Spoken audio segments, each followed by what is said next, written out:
পাল্টে যাওয়ার পথে সিরাজগঞ্জের মানুষের জীবনযাপন। সিরাজগঞ্জে নির্মাণ হতে যাচ্ছে দেশের সবচেয়ে বড় ইন্টারচেঞ্জ। সিরাজগঞ্জ একটি প্রশাসনিক অঞ্চল। উত্তরবঙ্গের শ্রেষ্ঠ ও সুনামধন্য একটি জেলা হলো এই সিরাজগঞ্জ। সব দিক দিয়ে সেরা এই সিরাজগঞ্জ জেলা। আর এই জেলাতে জন্ম হয়েছিল মাওলানা আব্দুল হামিদ খান ভাসানী।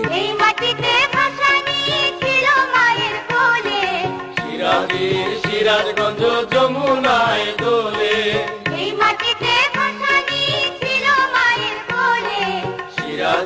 সিরাজগঞ্জ যমুনায় দোলে। কিসের জন্য বললাম পাল্টে যাওয়ার পথে সিরাজগঞ্জের মানুষের জীবনযাপন? তাহলে চলেন বিস্তারিত শোনা যাক। এটি হলো উত্তরবঙ্গের একমাত্র প্রবেশদ্বার সিরাজগঞ্জ রোড। আর এই রোড দিয়ে উত্তরবঙ্গের প্রায় 27 জেলার যানবাহন চলাচল করে।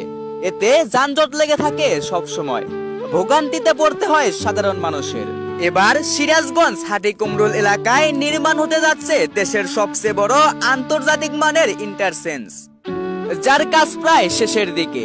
এই ইন্টারচেঞ্জটি চালু হলে থাকবে না কোনো যানজট, যাতায়াতে কমবে সময়, বাড়বে সুবিধা, এবং কি এই এলাকার ব্যবসা বাণিজ্যেও আসতে পারে গতি। আর ইন্টারচেঞ্জ হলে যানজট থাকবে না, নিরিবিলি ব্যবসা বাণিজ্য করতে পারবেন, খুব ভালো হবে।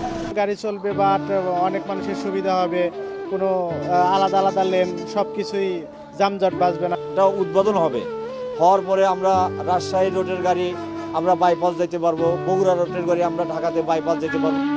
সিরাজগঞ্জকে সারা বাংলাদেশের মানুষের কাছে তুলে ধরার জন্য আপনাদের একটা শেয়ার একান্তই প্রয়োজন। তাই সিরাজগঞ্জবাসী আপনারা যদি কেউ থেকে থাকেন, অবশ্যই একটা শেয়ার করে সারা বাংলাদেশের মানুষের কাছে তুলে ধরার সুযোগ করে দিবেন। সবকিছুরই শুরু আছে, আবার শেষও হয়ে যায়, তারই ধারাবাহিকতায় আমার পরবর্তী ভিডিও দেখার আমন্ত্রণ জানিয়ে আজকের মতো এখানে শেষ করছি। সবাই ভালো থাকবেন, সুস্থ থাকবেন, আল্লাহ হাফেজ।